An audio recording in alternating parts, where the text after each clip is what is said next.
I used the money that was in here for the apartment expenses. Thank you so much, Amy. My sister-in-law, Susan, said with a voice utterly devoid of remorse. Her voice was bright and childlike in its innocence, and I felt a slight dizziness. Just give me the debit card back right now. No, why should I return something that was given to me? Besides, there's still so much I want to buy, like furniture and appliances. Her laughter echoed through the phone. Hearing this, my husband quickly gave up and tried to calm me down, saying, "Well, it's okay. We can save up another $300,000. It seemed he didn't want to confront his sister, not knowing how terribly she had treated me in the past. If that was the case, I would show no mercy either. All right then, you can keep the debit card." Perhaps my words were unexpected because my sister-in-law is silent for a while. But soon, her voice of joy came through. As long as you understand, then I'll use it without holding back. I ended the call on my smartphone before she could finish. She can use it if she wants. She's spending someone else's money, not earning it herself, and she will learn. She will soon fully experience the consequences of her actions. My name is Amy Jones. I'm a 42-year-old employee at an IT company. I met my husband, a year older than me, at work, and we married in our mid-20s. Since my husband's parents' house was close to our workplace, at his suggestion, we decided to live with his parents, Ron and Linda, until we had saved up a decent amount of money. Fortunately, we've built a good relationship with them and have no particular complaints. On the other hand, they are wonderful people who considerately take on household chores, knowing that we both work. We've been giving them generous living expenses as a gesture of gratitude. Though we wanted to show them a grandchild soon, our busy work schedules delayed our plans. But finally, after much longing, we were blessed with a daughter, and I gave birth 6 months ago. We also found an excellent property close to work that we had been searching for, and we plan to sign the contract officially soon. Life was smooth sailing. With one exception, my strained relationship with my sister-in-law. I'm home. Welcome back, Amy. You've worked late again today. Look, Olivia, Mommy's home. It was just past 7 p.m. When I got home, my mother-in-law held my daughter and greeted me. "Thank you always, Linda. I'll take over from here." No need. I enjoy doing this, but you should eat first. You must be hungry. I offered to take over caring for my daughter, but Linda declined. While appreciating Linda's thoughtfulness, I obediently sit down at the dinner table. The rest of the family had already started eating. Both you and Kevin seem busy lately. It must be tough. I'm sorry for always leaving Olivia in your care. It's true. Sometimes it's hard to tell who the mother is. Not again. I forcefully suppressed the urge to talk back. My sister-in-law always takes any chance to throw snide remarks my way. And the crying from morning to night is unbearable. This isn't a daycare. Think about the neighbors. I couldn't argue with that. Admittedly, it was selfish of me to return to work right after my maternity leave ended. Since the staff shortage was already causing inconvenience, I couldn't request more parental leave. That's why I was determined to find a proper daycare to entrust my daughter to. But before I could even announce this, my in-laws had offered to take care of her. As a result, my daughter was in the safest hands possible. I can't express enough gratitude for that. However, I'm indeed putting a burden on my sister-in-law. I understand that, but still, I can't help but wonder. Are we really doing something so wrong to be rebuked? I'm sorry to my sister, who always says sorry. With a caring gesture, my husband poured a drink into his sister's glass. He always tries to cheer her up like this when she starts complaining. Sometimes it helps, other times it just annoys me. Right now, it's the latter. His sister is 2 years older than him, single, and has no kids. Unlike me, who's swamped with overtime work, she's always at home. She's doing something called a web writer and is always busy with deadlines. That's probably why my daughter's crying annoys her more. If she found it so bothersome, you'd think she would move out, but she has no plans to do so yet. If that's the case, I wish she'd at least help out around the house, but I've never seen her lift a finger to do any chores. We'll have our own place soon and then move out. Just hang in there a little longer. Yay, yay, I'm bragging about your new place again. It must be nice to be rich because you both work. No, it's because we both work that we have it tough. We know how hard it is because we've been there too. So even after you move to your new place, feel free to rely on us anytime. Hey, that's just polite talk. Don't take it seriously. It's a hassle for us. My in-laws' kind words and my sister-in-law's harsh words alternated.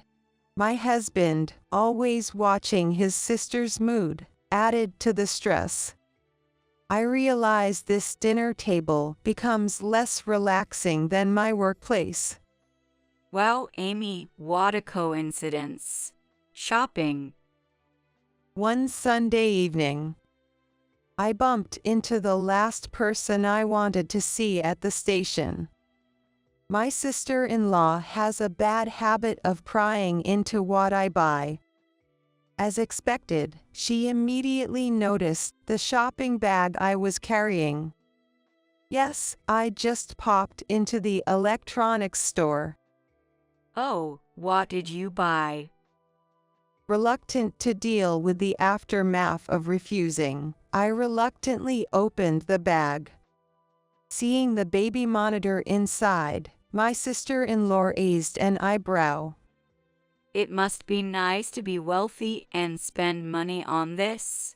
You should stay home if you have time to watch your daughter while working. No, it was actually Kevin who. Don't start blaming others right away. My sister-in-law snatched the shopping bag from me and slammed it onto the ground with all her might. The newly bought baby monitor's box store got dirty. Kevin is all Kevin. Since that child was born, it's been all Olivia. It's embarrassing how doting he is. Such a noisy kid, better off gone. What? It's one thing for her to talk about me, but I couldn't stay silent when she bad-mouthed my husband and daughter. I was about to retort, but my sister-in-law kicked a nearby bike, interrupting me. Bang! The bike fell like a domino, making a dramatically loud noise. My sister-in-law glanced at the fallen bikes, snorted, and walked away. I wanted to chase after her and have her take back what she said. But first, I told myself I had to clean up this mess, and I started picking up the many fallen bikes. This was in front of a casino. I think she came out of this store, too. Given her shorter than usual fuse today, she might have lost big at the slots. Lashing out is her specialty, after all. When I finally got all the bikes upright again, I picked up the crushed shopping bag. Checking the contents, it seemed that only the outer box was crushed, and the contents were unharmed. At least, that was a relief. This baby monitor was something my husband asked me to buy. He wants to keep an eye on our daughter's daily growth. However, as we are both working, we see her mostly only early in the morning or late at night. That's why he argued that we should at least record and preserve her growth. Olivia is our precious treasure. After 14 years of marriage, she's the child we longed for and finally had. There's no way she wouldn't be adorable. That's a sentiment that my husband firmly holds. Even my in-laws' suggestion to put her in a separate room to avoid being disturbed by her crying at night and impacting our work the next day was rejected. We prepared her bed in our own room. If asked who the most important person is, my husband would undoubtedly say it's our daughter. Such actions and words only irritate my sister-in-law even more. Then, about a month later, one day, she suddenly said she was moving out. Apparently, she had secretly bought a studio apartment. We were all surprised by her sudden confession. An apartment suddenly. Where did you get the money from? I have my resources. The deal is done, so I'll move out tomorrow. Sorry, Amy, I'm leaving the house before you. I'm shocked, but congratulations. Regardless, I thought it was a happy occasion. This would free my sister-in-law from my daughter's crying, and we could avoid pointless conflicts. Unfortunately, since the moving day was a weekday, I couldn't help.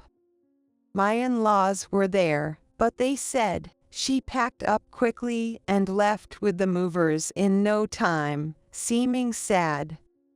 On the other hand, I was mostly relieved that I wouldn't have to endure any more sarcasm or nagging. But I did regret that we hadn't had a proper conversation with my sister-in-law before this day. At least I should prepare a housewarming gift. With that thought, I went to my room. My daughter was already asleep, so I quietly passed by her side and opened the drawer in the bedside chest. We keep all our valuables together in this place. But as soon as I opened the drawer, I doubted my eyes. The vital cash card that was supposed to be there needed to be included. No, it can't be. I checked several times, but it was indeed gone. It was a savings account, so it was only moved if it was theft. I need to call the police. I rushed to the living room and explained the situation to my in-laws. Of course, it was an unexpected incident for them as well. Is Olivia okay? Yes, she's sleeping like a log. That account was used to save up the down payment for the new house, right? Yes, to about $300,000. That's a lot of money. You should report it right away. I'll do it. Amy, you contact Kevin. thanks to my in-laws, I could stay calm, and called my husband, who hadn't returned home yet. It was money we had painstakingly saved together over more than 10 years.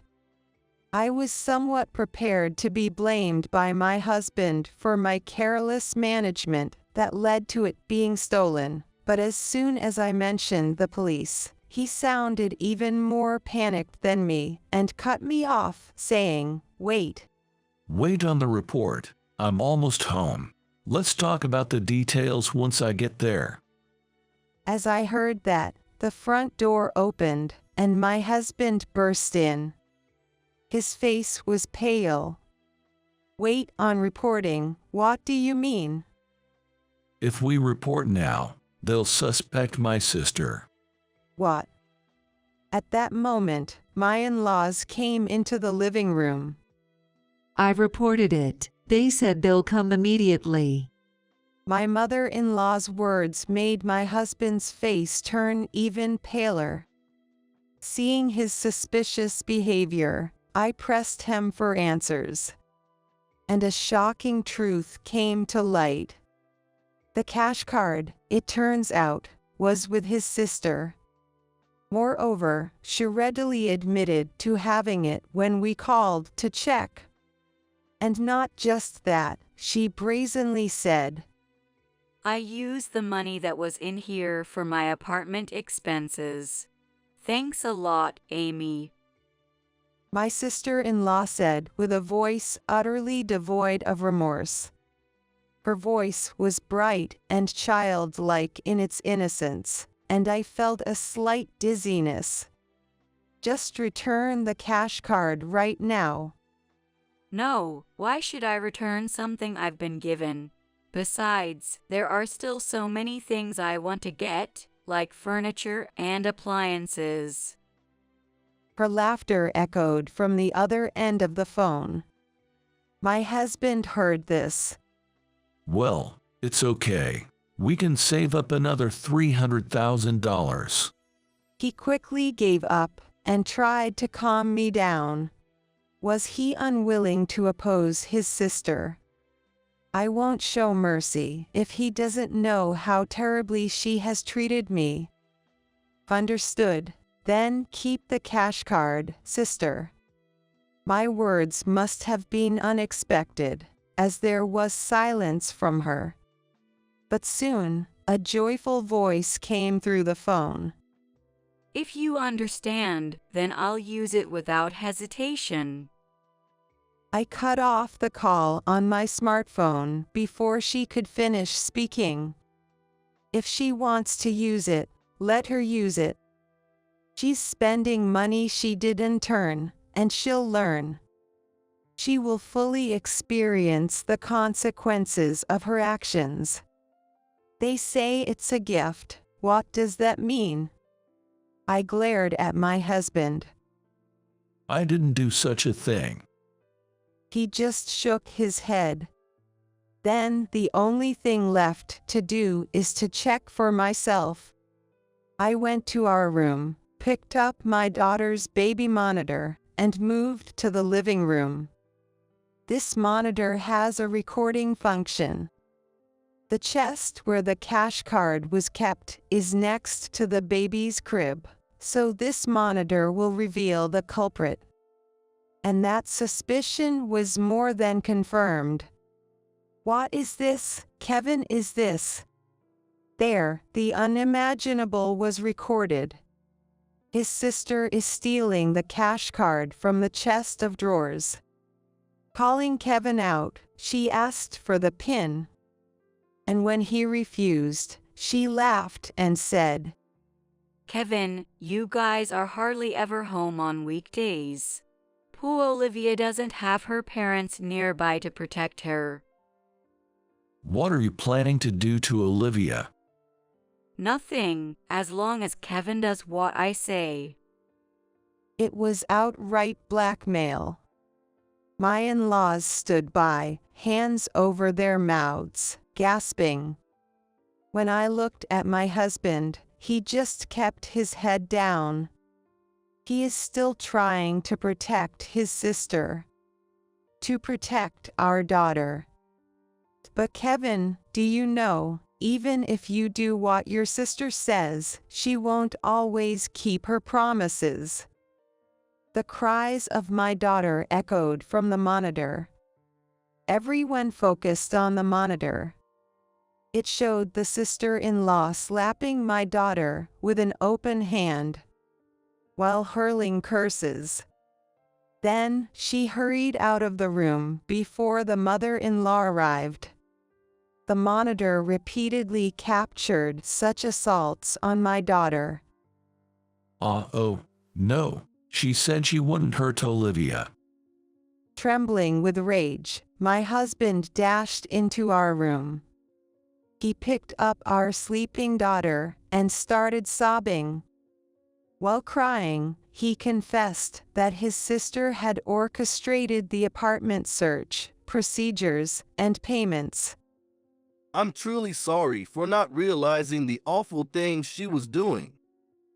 That's not all. We also never spoke up about the harassment Susan has been causing you, Amy. We're really sorry. I'm to blame too. Olivia had a severe diaper rash, and even if she had red marks, I didn't notice. I failed as a parent. We all apologized for our shortcomings. And what remained was a burning anger. When everyone's anger converged on a single point, the mother-in-law's phone rang loudly in the living room, signaling an incoming call. It was from the police, responding to the report. They informed us that the sister-in-law had been arrested. They found the cash card described in the report in her possession. Hearing this, we immediately headed to the police station. What do you mean, Amy? I can't withdraw money anymore. The sister-in-law shouted at me as soon as we arrived in the interrogation room. According to the police, she tried to withdraw cash from the nearest ATM, but the machine suddenly became inoperable. She kicked the machine repeatedly, tried to retrieve her card, and assaulted a bank employee who wanted to stop her, leading to her arrest. Of course, I had the transactions on that account suspended. Suspended? Why? The account is in Kevin's name. I made sure Kevin didn't. So, you told him not to report the theft. Unfortunately, although the account is in Kevin's name, it's a joint account with us, so I can suspend transactions too. When I noticed the missing cash card, I immediately contacted them to suspend the account transactions. Given her personality, I knew she would become enraged if she couldn't withdraw money.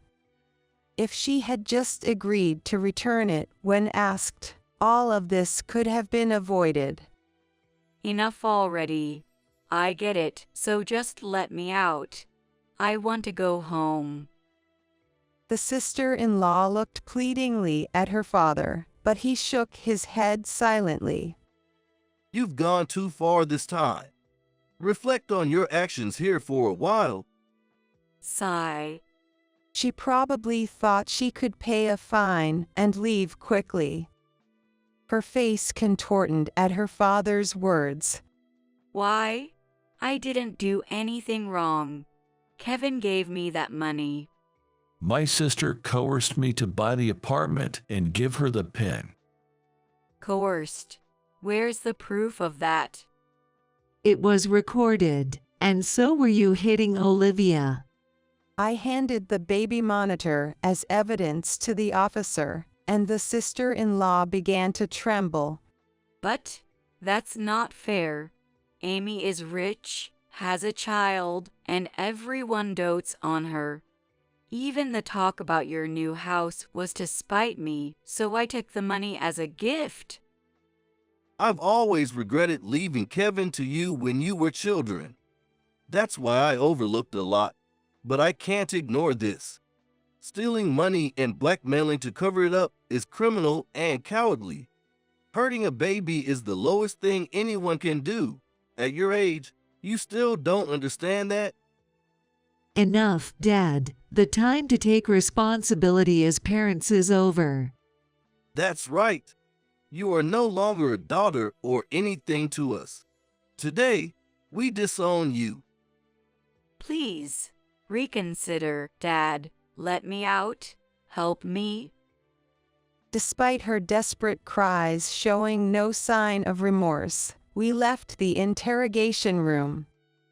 Afterward, the sister-in-law was sentenced for property damage, assault on the bank employee and my daughter, and blackmailing her brother.